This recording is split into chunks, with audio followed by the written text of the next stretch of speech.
Ahora es tiempo de entrevista. Creo que ya estamos conectados con Sergi March. Sergi, ¿cómo te va? Acá Lelio y Guillermina te saludamos. Hola, buenas ¿Cómo tardes en estás? Argentina, ¿no? Sí. Acá buenas tardes, ahí buenas noches, ¿no? Buenas noches. Aquí buenas noches, sí. Bueno, gracias por estar. Bueno, Sergi es divulgador en temas de salud mental y trastornos disociativos y persona con TID, trastorno de identidad disociativa. Sergi, bueno, hoy es el día que se celebra, ¿no? El Día Mundial de Trastorno de Identidad Disociativo. Y bueno, me parece comenzar preguntándote de qué se trata. Eh, Bueno, es lo que antiguamente en Latinoamérica se decía trastorno de personalidad múltiple. Ujú. sí, Entonces, bueno, lo que ocurre es que en la infancia ocurre un trauma complejo, que es un abuso, un maltrato, una mala experiencia, diríamos, que el cerebro del niño no ujú, es capaz de procesar, por así decir, ¿no? claro. Entonces, lo que ocurre es que el cerebro se disocia, crea una disociación, crea una identidad disociada para que pueda, ¿cómo lo explico? Para que pueda sobrevivir a ese trauma. Bien, bien. Y Sergi, ¿cómo en tu caso, o bueno, en el caso digo de las personas que tienen este trastorno, cómo se empiezan a evidenciar los síntomas? Mira, ocurre una cosa muy curiosa y es que la persona que lo tiene no se va a dar cuenta de que lo está teniendo, Ajá. ¿vale? Porque cada identidad es amnésica, Ujú, ¿vale? ujú. Entonces, lo que tienen que, yo por ejemplo hago talleres y charlas a la comunidad educativa, ¿vale? Sí. Y a ellos lo que les explico es algunos tips para entender cómo puede detectarlo en un niño o en un adolescente, ¿no? Imagínate ese niño que una semana es muy abierto y otra semana es muy introvertido, Sí. o que sabe sumar perfectamente y días después no sabe sumar. Ajá. Vale, sería porque están actuando las dos identidades y cada identidad tiene sus capacidades, su forma de ser, sus habilidades. En la época adulta ya es un poco más complejo, ya que tú imaginas, se habrá desarrollado mucho y el cerebro lo hará de una manera muy automática, ¿no? Entonces ahí lo que yo siempre digo es que hay que fijarse en las irrealidades que puede contar. O sea, esa persona puede creer que tiene un trabajo, puede creer que ha nacido en un lugar, puede creer que tiene unas habilidades, pero no las tiene. Ujú, Entonces eso es lo que hay que fijarse en la adultez. ujú, ujú. ¿Y cómo se trata justamente este trastorno? Digo, ¿tiene alguna manera, tiene algún tratamiento? ¿Cómo es ese? Está tan poco investigado, ¿vale? Poco, sí, Que no hay ningún tratamiento médico. Lo que hay es terapia terapia. cognitiva conductual, perdón, Ujú, o terapia MDR. Son dos tipos de terapias psicológicas que lo que buscan es que, para que lo entendáis, vuestro cerebro, el cerebro de una persona que no tiene trastorno disociativo, es un puzzle ya hecho. ¿Eh? El nuestro es un puzzle que aún no está hecho. Cada pieza es una identidad, pero aún no está ensamblada. Entonces, en la terapia lo que se busca es juntar esas piezas. Diríamos que las identidades entre sí se conozcan para poder crear una identidad propia. ujú.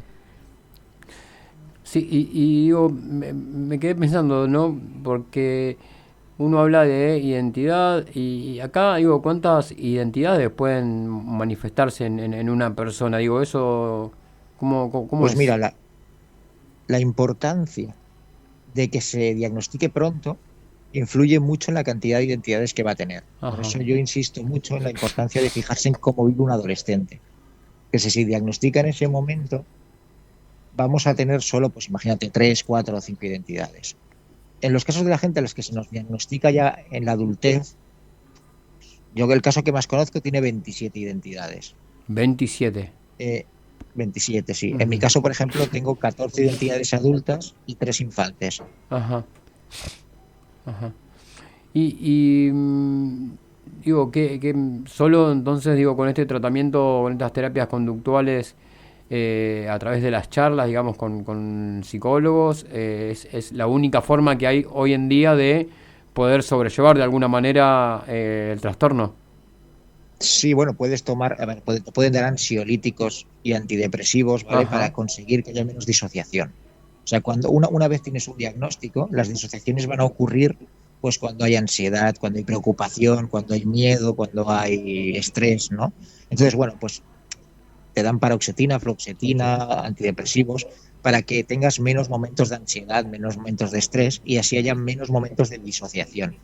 Ajá. Pero Ok, sí, la ok. manera de curarlo es curarlo, de tratarlo, de sobrellevarlo, es con terapia psicológica. Ujú. Sergi, te quería preguntar, nosotros acá estamos viviendo una situación particular, vos sabrás, en cuanto a, bueno, las políticas públicas, la salud mental, justamente. ¿Cómo está allí la situación? En cuanto a salud mental es Claro, horrible. sí. Es horrible, porque tú piensas que tú vas a la sanidad pública y pueden pasar 6, 7, 8 meses hasta que te atienden por primera vez aquí en España. Ajá. Ah, un montón, Bueno. claro. Y luego te van a dar sesiones cada 3 meses, por ejemplo. Ah. Depende de la zona en la que vivas, ¿no? Si vives en una zona menos poblada, pues a lo mejor cada mes y medio. Pero si vives, Ah, imaginaros, en Madrid o Barcelona, que son ciudades que seguro que suenan, Ujú, pues va a ser cada 4 o 5 meses la visita. Y ujú. así es imposible. Pero yo no sé el caso de Argentina, pero en España el caso es horrible. Sí, sí, la atención psicológica, todo lo que es salud mental aquí en Argentina también, digo, deja mucho que desear, ¿no?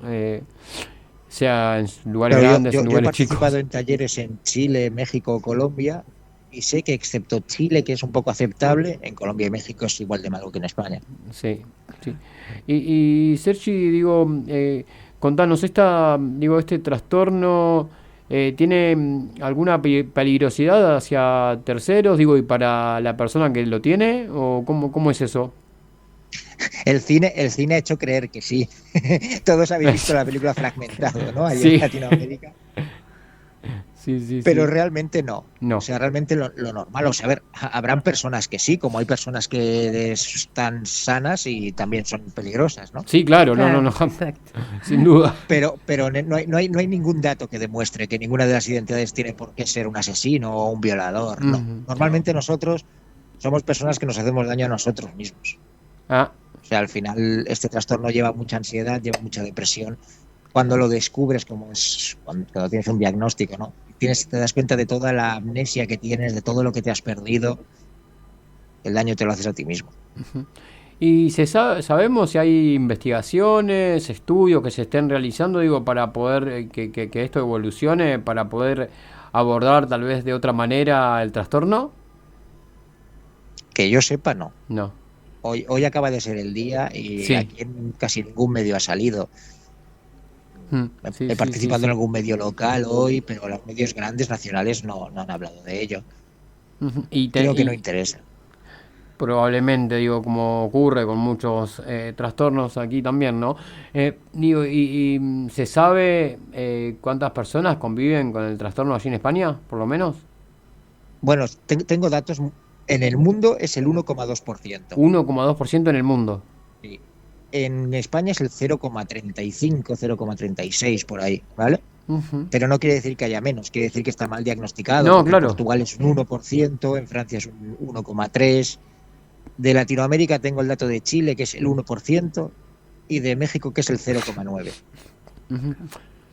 Y esto, digo, Pero tenemos... imaginaros un 1% de la población de Argentina sería mucha gente. Sí, sí, sí.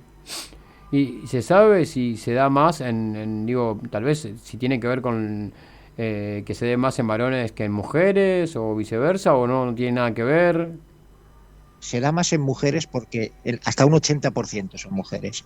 Ajá, Porque, como os he explicado al por principio, los abusos, por Claro. ejemplo. exacto, es una cosa Mm, que en la infancia tienes que haber sufrido abuso, maltrato, situación de peligro, de riesgo. Lo viven más las mujeres que los hombres en cualquier lugar del mundo, las niñas que los niños. ujú, ujú.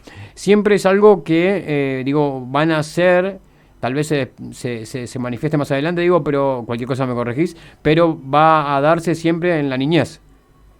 Sí, sí, o sea, tiene que ocurrir algo grave entre los 3, 4 años y los 16. Y se va a desarrollar en ese mismo momento. O sea, el momento en el que ocurra el abuso, en el que ocurra el maltrato, el cerebro se va a disociar para poder convivir con ello. El niño no comprende lo que está ocurriendo, entonces lo que hace el cerebro es crear otra identidad para que siga viviendo y abandonar a esa en esa situación. Claro. Como eso va a funcionar, cada vez que ocurra un hecho traumático, el cerebro va a ir creando otra identidad para que sobreviva a ese hecho traumático. Y en tu caso, Sergi, ¿cómo lo detectaron? ¿Cómo lo descubrieron? Pues mira, es curioso. Una de mis identidades llevaba 19 años casada. Ajá. Y otra de mis identidades quería casarse con una mujer. En ese momento tú piensas que las identidades son amnésicas, no saben lo que ocurre cuando estás disociado, entonces claro, el que se quería casar no sabía que otra identidad dentro del cuerpo estaba casada. Ajá. Entonces se dieron cuenta y la que es mi pareja actual, que es la persona con la que me iba a casar, dijo, mira, aquí ocurre algo extraño, me están diciendo que eres un sinvergüenza, pero yo veo que cosas que me indican que no. Entonces vamos a un psicólogo y vamos a estudiar lo que te ocurre. Primero me he diagnosticado un trastorno límite de la personalidad, borderline creo que le decís allí. Y bueno, mi pareja no lo vio nada claro, entonces siguieron haciéndome pruebas y llegaron a este diagnóstico. ¿Y esto cuánto hace? Pues ahora el diagnóstico lo tengo desde hace 7 meses. Hace muy poco. Muy poquito. Sí, Muy yo poco. empecé con esto de la divulgación porque a raíz del diagnóstico descubrí lo que es el estigma, lo que es la invisibilización, descubrí cómo perdía todo el entorno, ¿sabes? Hay muchísima gente que no me ha querido volver a hablar.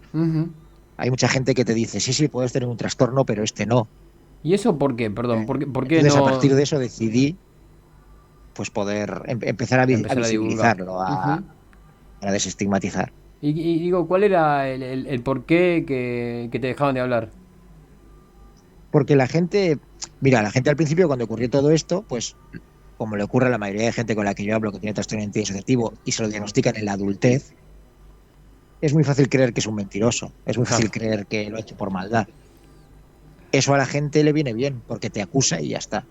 Cuando te diagnostican un trastorno de identidad disociativo, quiere decir que el entorno no ha estado vigilante, que el entorno no se ha dado cuenta y no ha actuado como debería de haber actuado, porque lo que cualquier persona podría haberme dicho antes que mi pareja, la que conocí ahora, ¿no? Con la que llevaba 2 años y medio saliendo, que ocurría algo extraño. Sí. Entonces la gente, para no tener que pensar que se ha equivocado ella, prefiere irse. Esto es lo que me cuenta mi psicóloga, ¿eh? O sea, mi psicóloga me lo hace ver así, que además mi psicóloga es de Buenos Aires. Ajá. Bueno, digo, que la verdad, nuevo para nosotros, digo, porque no hemos abordado nunca este tema y que la verdad que Sergi se haya abierto de esta manera para ponernos un poco en tema de qué trata este trastorno y también, digo, esto de romper un poco los prejuicios que hay, ¿no? En torno a muchas cuestiones y bueno, este tema no es ajeno. Sí, mira, a mí me comentaba un chico, yo hablo con un chico que tiene trastorno de identidad disociativo y que es argentino y vive allí, ¿no? Entonces me hace gracia porque él dice que tiene una identidad que es de Estudiantes de La Plata y otra que es de su rival, que ahora no sé cuál es. De Gimnasia. Es muy rival. De Gimnasia. Exacto. Entonces, claro, me dice, imagínate, ¿no? O sea, yo tenía un grupo de amigos que era de Estudiantes y otro que era de Gimnasia. Claro. Y así estuve viviendo 7 años hasta que se dieron cuenta. Qué difícil. Qué difícil. Bueno, Sergio, recordanos, digo, para la gente, para aquellas personas que nos están escuchando del otro lado y que te quieran seguir, que quieran ver un poco más en profundidad el tema del trastorno de identidad disociativa, ¿por dónde te pueden seguir? Pues por Instagram, en @sergimagon. Yo lo tengo abierto para todo el mundo que me quiera preguntar o que me quiera seguir o que quiera acercarse a este trastorno. Pues yo siempre estoy abierto a responder y a ayudar. Bien, Sergi, te agradecemos por este rato y por hablar un poco y ponernos en tema del trastorno de identidad disociativa. Nada, os lo agradezco yo a vosotros que me habéis dado este espacio para poder dar a conocer la problemática que tenemos. Bien, te mandamos un abrazo muy grande. Muchas gracias, buenas tardes.